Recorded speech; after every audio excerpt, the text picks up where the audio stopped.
Sampson Boat Co. We all know that Sampson Boat Co. is restoring an antique vessel called Tally-Ho, an English sailing yacht. However, there is more to the story than meets the eye. Welcome back to my channel, guys. Today's video features a boat builder, sailor, and a writer from Bristol, England. We have discovered some incredible facts about the boat and content creator, and I am sure you won't want to miss it. But first, we make videos about inspiring people who have had a positive impact on the world. And if you want to see that on your home feed, make sure to subscribe to us and hit the notification bell to get notified. Let's get started with the video. To recap, Leo Sampson Golden has taken on the challenge, an early 1900s sailing yacht designed by Albert Strange. The ship has significant historical significance, but she has been kept in a remote port in Oregon after a series of adventures. It was left to rust for decades, and while people attempted to save the boat, no one was willing to take the risk. So Leo purchased this massive chunk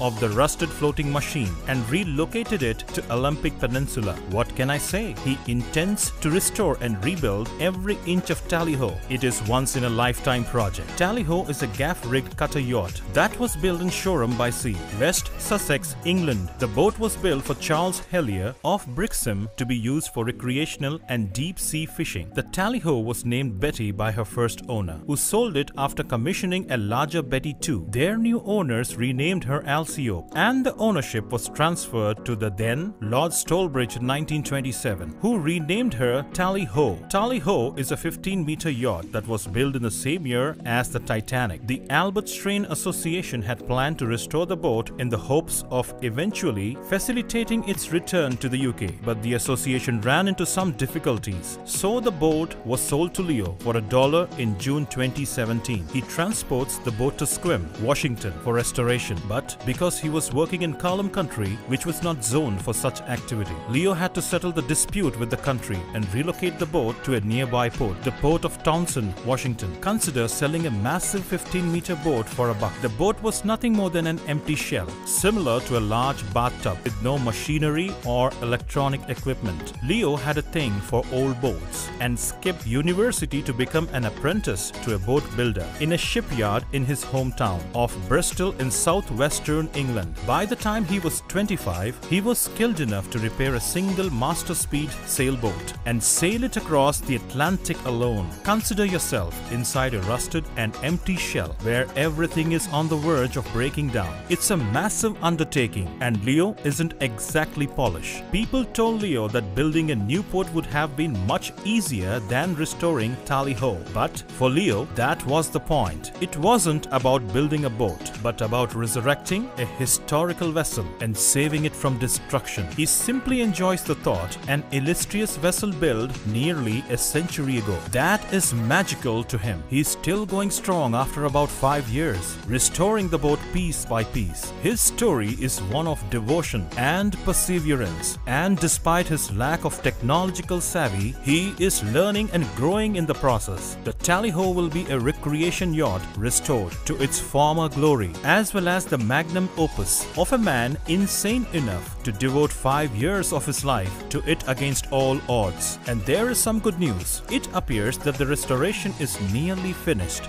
The entire restoration process can be seen on his YouTube channel, and we'll leave a link to his channel in the description box below if you want to check it out. Thank you for taking the time to watch. Have a pleasant day.